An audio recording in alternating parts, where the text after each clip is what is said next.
Hi viewers, welcome to my channel home melodies. ఈరోజు నేను non వెజ్కే కాకుండా అన్ని రకాల వెజిటేబుల్స్కి ఉపయోగపడేలాగా 65 మసాలా అనవచ్చు, ఫ్రై చేసుకునే మసాలా అనవచ్చు. చాలా త్వరగా చేసుకోవాలి వంట అనుకున్నప్పుడు ఇన్స్టెంట్గా ఈ మసాలా పొడి అనేది ఉపయోగపడుతుంది. అది ఎలాగో చూద్దాం.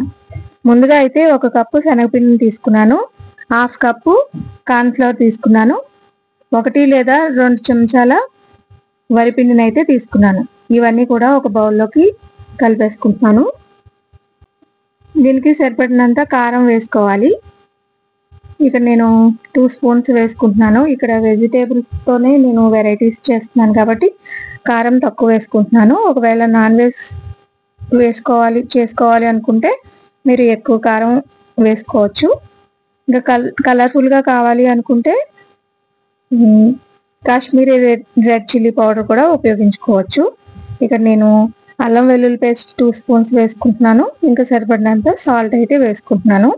మసాలా పొడి, జీలకర్ర, ధనియాల పొడి కూడా కలిపింది వేసుకున్నాను. ఇదంతా బాగా కలిపేసుకోవాలి. ఇక్కడ నేను వంకాయ ముక్కలను అయితే కట్ చేసుకుని పక్కన పెట్టుకున్నానండి. శుభ్రంగా కడిగిన తర్వాత 2 స్పూన్స్ వేస్తున్నాను. ముందుగా ఇందులో వాటర్ కూడా వేయ అవసరం లేదండి, అందులో ఉన్న వాటర్తోనే మనం బాగా కలిపేసుకోవచ్చు. ఏమైనా పొడి ఎక్కువ వేసుకున్నాము అనుకుంటే లైట్గా మనం వాటర్ని అయితే స్ప్రింకిల్ చేసుకుంటే సరిపోతుంది. ఇప్పుడైతే ఇదిగో చూస్తున్నారు కదా, ఆయిల్లో అయితే వేయించేసుకుంటున్నాను.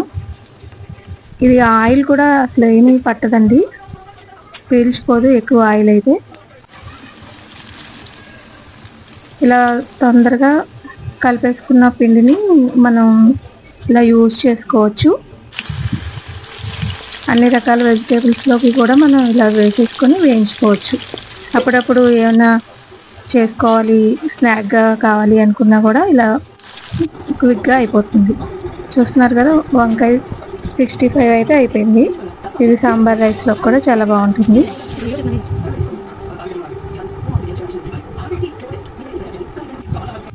అదేవిధంగా నేను అరటికాయ ముక్కలతో కూడా ఇక్కడ చేస్తున్నాను.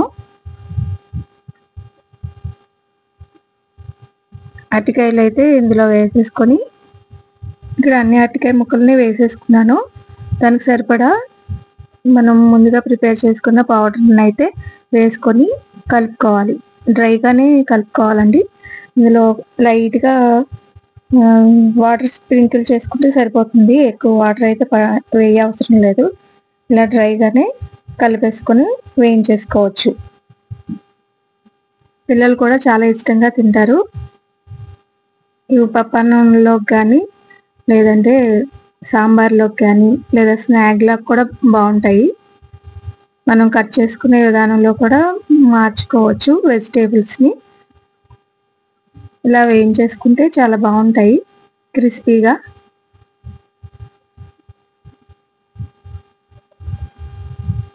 ఇలా అన్ని అరటికాయ ముక్కలను అయితే వేయించేసుకుంటున్నాను.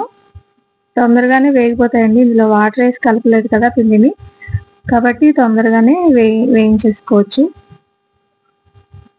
తొందరగా అయిపోతే మళ్ళీ కలర్ కూడా బాగుంటాయి. చూస్తున్నారు కదా, ఎర్రగా అయ్యే వరకు కూడా వేయించుకోవచ్చు. ఇందులో కాశ్మీరీ రెడ్ చిల్లీ పౌడర్ వేస్తే ఇంకా బాగుంటాయి, చూడడానికి కూడా చాలా అందంగా ఉంటాయి. ఇవి వేయించేసుకున్నాను.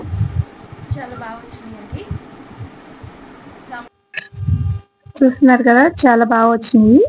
చాలా టేస్టీగా కూడా ఉన్నాయి. పిల్లలు కూడా చాలా ఇష్టంగా తింటారు. ఒకసారి మీరు కూడా ట్రై చేసి చూడండి. వీడియో నచ్చితే లైక్ చేయండి, షేర్ చేయండి. మరిన్ని వీడియోస్ కోసం నా ఛానల్ని అయితే సబ్స్క్రైబ్ చేసుకోండి. థ్యాంక్ యూ అండి. Thank you for watching.